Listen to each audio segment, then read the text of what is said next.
Hello and welcome back to Automation Answers at Logimat in Stuttgart. I'm here with Exotec. So I have Markus, the Managing Director of Central Europe, and we have Uta, the CRO. Pleasure having you on. Firstly, how's things? How are we going?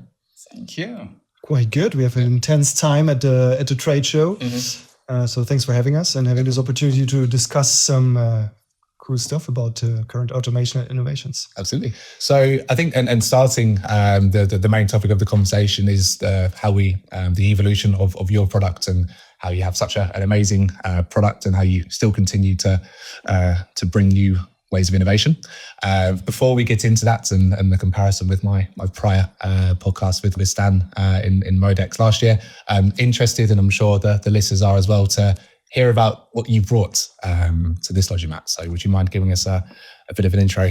Sure. So this Logimat is the first time we will show the demo system for our next generation of Skypod. So this product has been developed over the last 4 years. We made the reveal just a month ago, but that's the first time that we let the public come and see it closely. So it's super exciting because that's the time where you see how it resonates with people and answer tons of questions. So very exciting time. Great to hear. And Markus, anything from you? I agree. Then showing the first time the new generation to a broad variety of potential customer prospects is a super great opportunity, especially since the Logimat is our home trade show for my area of responsibility in Central Europe. So in the DACH region, it's the most well-known trade show, I would say, for automation and logistics. So that's really great. Good to hear. And we were speaking a little bit off camera before we arrived here. I think my general perception, I think probably why you guys have been doing so well in the market, the brownfield, the retrofits, the extensions, the flexible and scalable solutions is where you guys have really stepped in, and I think that's a general market trend. However, we were joking and saying, of course, there's a few customer projects that are greenfield projects, etc. So I'm interested to see your thoughts on the market in general. Yeah, so I think the flexibility thing is big. I mean, when you look at the volatility that's out there, is just like mind blowing. It just keeps on accelerating, and from one day to the next.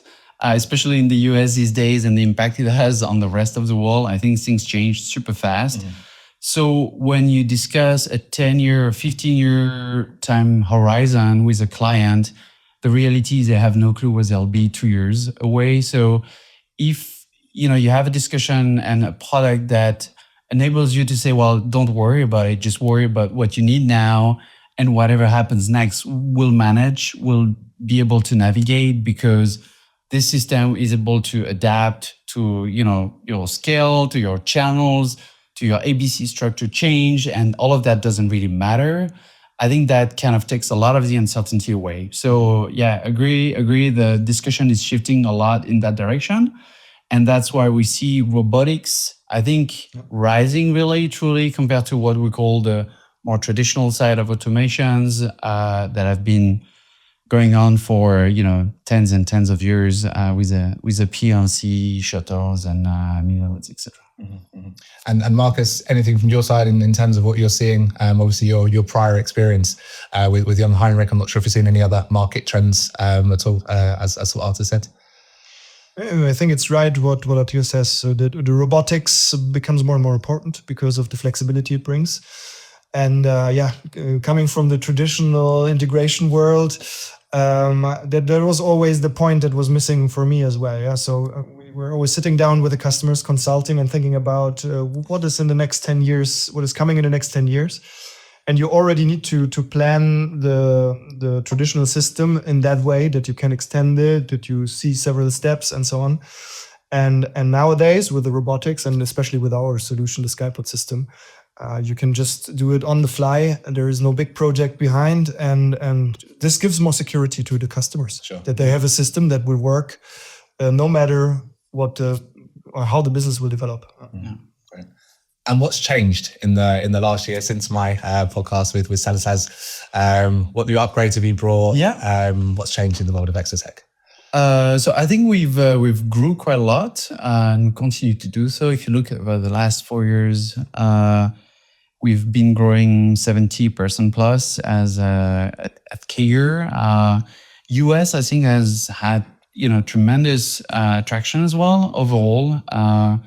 the automation level is still at the beginning, and they have big projects. You have like a lot of big companies over there, so they're really interested into repeating things over and over and to move fast. So that's I think a big change on Exotec. I think 3 years ago, I'd say our center of gravity was 80% Europe. Now I'd say it's more even between US and Europe.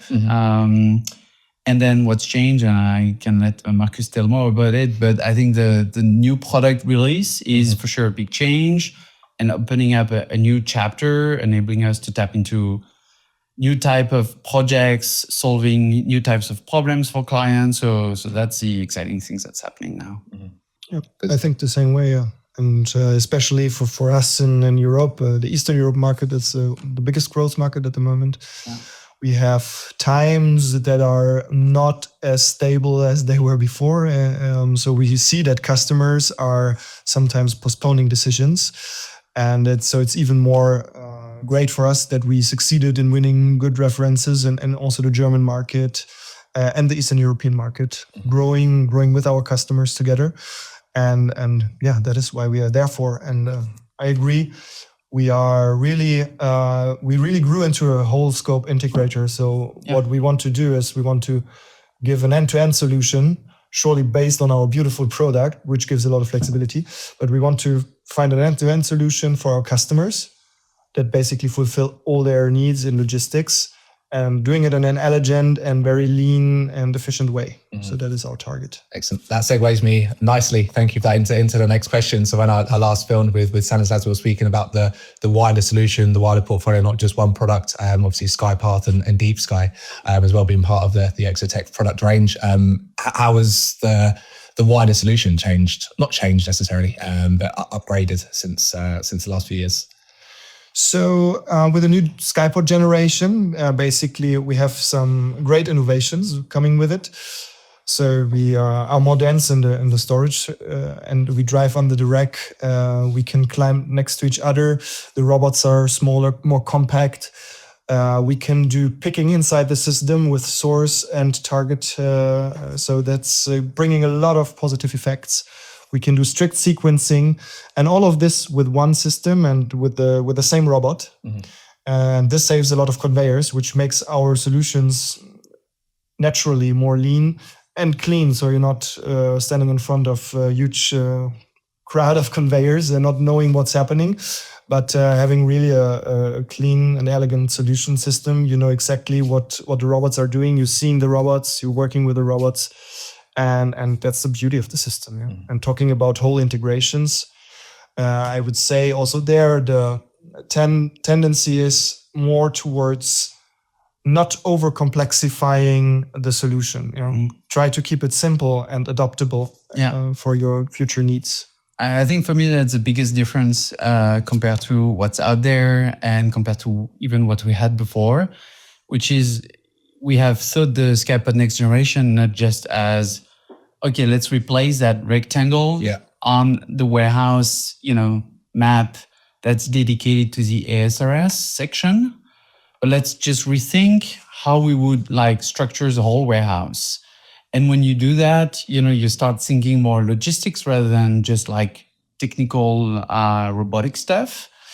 And the way we found to make it work is, okay, what about keeping as much as possible within the fence and taking all of this complexity that usually surrounds the ASRS and all of that complexity we just take away. It takes space, it creates a lot of rigidity, conveyors gets in the way, they break down, they cost some money. So let's just try to put as much onto the robots as possible. Anyway, they're already here.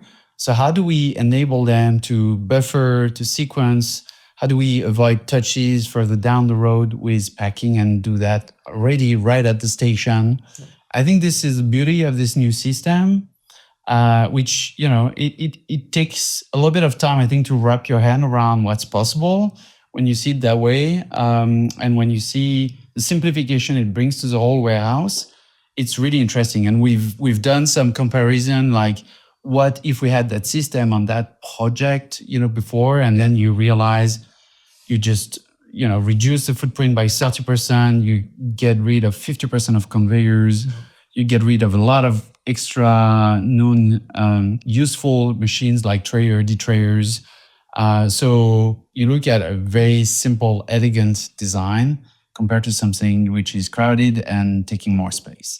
Excellent. So Markus, what's the base in terms of finding the balance between new innovations and making the most reliable and robust solution? Because generally they don't come hand in hand. Or maybe they do. Yes, partly I agree, but on the other side, I mean, our new generation is based on the first generation, so it has a lot of the learnings and the reliability of our established product, and coming with multiple of projects we realize with our customers. So that is where we basically learn from and get the experience into this new generation. And also in the design, as I understood, also our founders, we tried also in smaller parts to increase also the reliability and put a focus when you take a certain design choice, also to further improve that, because reliability is key to us and to our customers. In the end, they need a working system. We want it to work. And that is what we are well known for as well. I think the company has changed a lot. I think when we developed the first generation, I mean, it was 10 people working on it, and I think our CEO, he likes to joke that reliability has increased since he stopped working on the hardware himself and focused on something else. Yeah. So I think it goes to show that, we have a strong team. Now we're 1,200 people. We have, I think, 300 people in R&D. So the level of professionalism of, the industrial processes, the gatekeeping processes we have to make sure that everything is meeting the standards of quality, etc. All of this didn't exist back then when we did the first generation. So I think we iterated on that, we learned from it, and now we're like a whole different company. So this next generation is learning on the first of all, and then is also benefiting from all of those improvements as well. Yeah. And we released and launched a new generation, having already realized 2 projects. Yeah. So it's not a out of the sky innovation, but it's a real working product and solution. Yeah. And you mentioned it there, so I'm going to come back to that point. And what I'm really fascinated to understand is the innovation for Wildclass as a new company. You're definitely not a startup anymore, but a newer company on the market that's brought this new product that is effectively taken the world by storm in a good way. You're continuously innovating, bringing out upgrades, modifications. How important is that to you as a business and to your customers, and how does the R&D team manage that? Because I imagine that's a very difficult task to keep building on such an impressive product. Yeah, I mean, we have to, it's really the name of the game. I mean, LogiMAT is the best time of the year to realize that. When you go around, there are tons of innovation. And I think just staying where we are is good for the next 2 years, but not beyond that. So the way forward, and we're an ambitious company. I think we want to get into the top 10 of the material handling companies out there. So it means we need to constantly, keep leading that game of bringing the best product to the market, solving new unmet needs for clients. So that's how we do it. And I think every time we sell a system, we also realize that it doesn't do the job perfectly, that there are some frustrating parts because we wish it would be denser, or we wish we had that feature, or maybe the client feedback is interesting because they thought, we could optimize the picking speed in some way. So the fact that we sell directly and that we are our own integrators, connect us directly to the client, all of this feedback we use to feed the product team, the R&D team, and translate that into new product features, product evolution on the long term in the roadmap. And I think that what helps us to drive that innovation forward. Mm-hmm. And Markus, from a cultural point of view, from the team, I guess from the sales team to the engineers and the designers and everyone in between, what's the culture like within Exotec, and how are you always striving to have the best products on the market?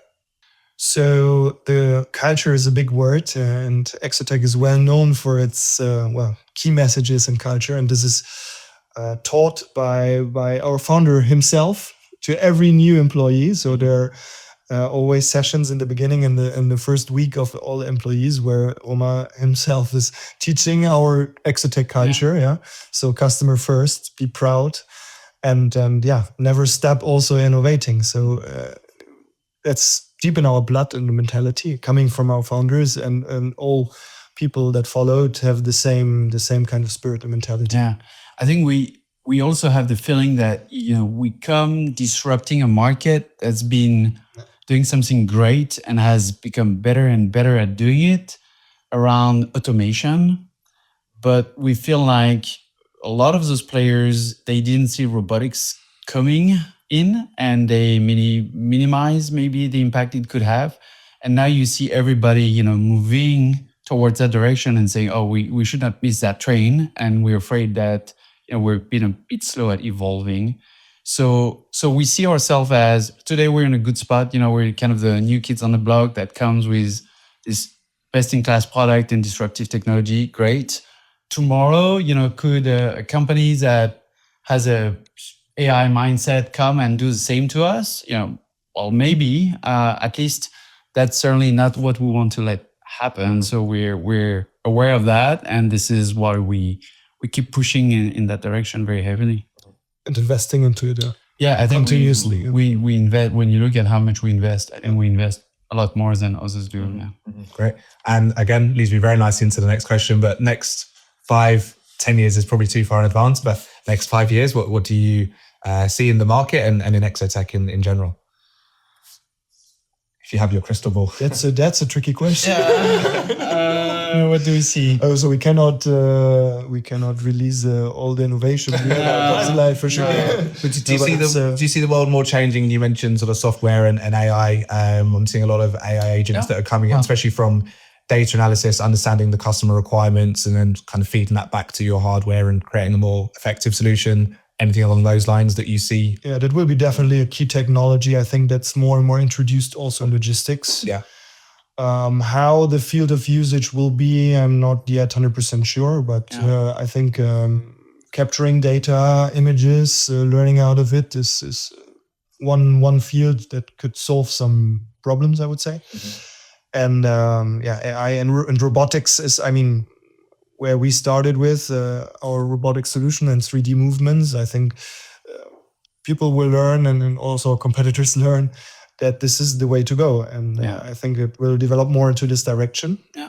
And I'm happy that we're the first movers here and that we keep innovating and hopefully we're also the first movers with the next hot stuff. Yeah, I think robotics will continue to really grow and lead the way. I think our discussion around you need something that's agile, that adapts. Nobody's going to go away from that. I think it's just going to take more and more importance. And as it carries a greater importance, robotics will, I think, gradually take over a lot of the more traditional way of doing automation.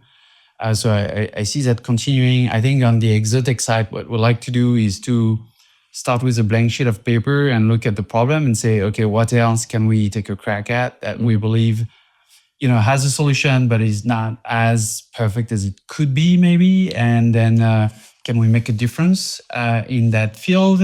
So to continue within the four walls of the warehouse to look at where we can add value, to build, turnkey solutions that will be seamless to integrate and would be very modular so that they can adapt and fit into different environment and to solve different types of problems. So that's what we like. That's what gets our engineering minds excited and will continue to feed the innovation. I think Skypod Next Gen is just like a great step in that direction, continuing to show that, we want to keep that edge over the rest of the market.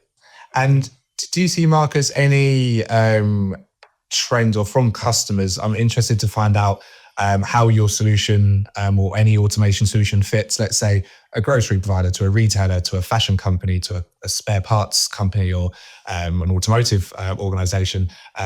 What are the challenges, and what's the differences in terms of the solution and some of the requests you get from different verticals? So there are different challenges. Each vertical has its its own specific challenges, and so coming from different business models, you have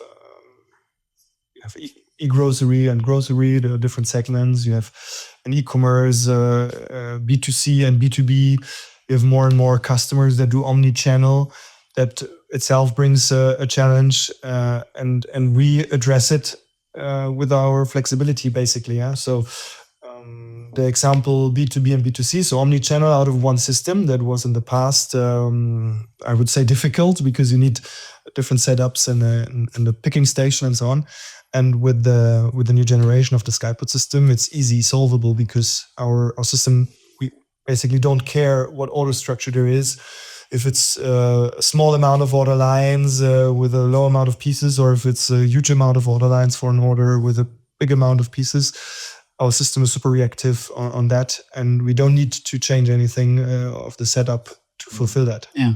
So I think the system adapts greatly to different verticals, and we have, some great references into like many of those.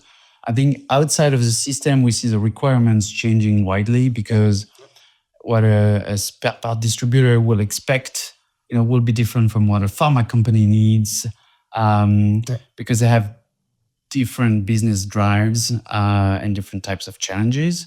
So I think being the full integrator of the solution requires us to go really deep with the client into their business understanding to develop that solution. That makes sense.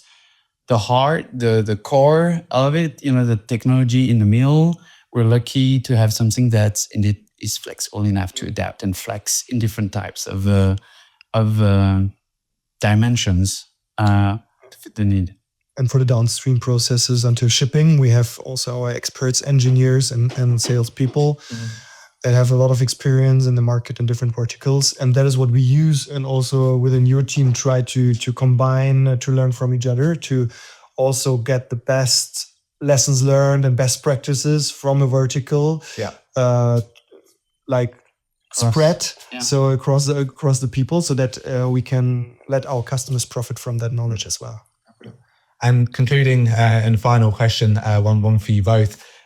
What piece of technology, Markus, in general, is exciting to you personally, whether that's drone technologies, humanoids, or I'm not sure, but anything out there that takes your eye? Yes, there is this company called Exotec, the system. I'm just kidding. Honestly, I admit I didn't have much time to go over the trade show. No, but I'm interesting to see how it develops more into this robotic picking area. I would say that's still something customers are hesitant to invest in. Their AI might play a key role to improve and facilitate this process, and I think that is one of the areas where I see some potential. Yeah, I would say. I agree with you. I think that especially in the last year, we've seen automated arms, on a lot of booths, coming up. I think they are impressive. The truth is they are not widely used by clients yet. There are some limitations. This is a place where AI is playing a key role also on our side. And I think we still have a challenge to make sure that this is so easy to integrate that, it's seamless and you can benefit from it when it makes sense. I think now the integration process is probably what's holding a lot of the clients back into using it, as well as maybe a broader question, which is how far are you ready to challenge, your labor with automation and with ASRS, you challenge that, but I think with automated picking, they see that as a really one-to-one replacement. And I think some companies are not, ready to move in that direction. So I think there's also some kind of philosophical question on what's the space for robots? What's the space for human? Where do we collaborate? And where do we compete? Automation ethics. Yeah. You can say, yeah, well, it's always a struggle. But I say we always need the human, because there are always things the human being can do better. Yeah. But for simple, stupid tasks, let's use the economical solution that also takes away some pain from the people. Yeah. Brilliant. Oh, that's awesome. Markus, Arthur, thank you very much for coming. Appreciate your time. It's been great recording. Thanks for watching and listening to the latest Automation Answers, and we'll catch you very soon. Thank you. Cool. Thank Cheers. you so Awesome. much.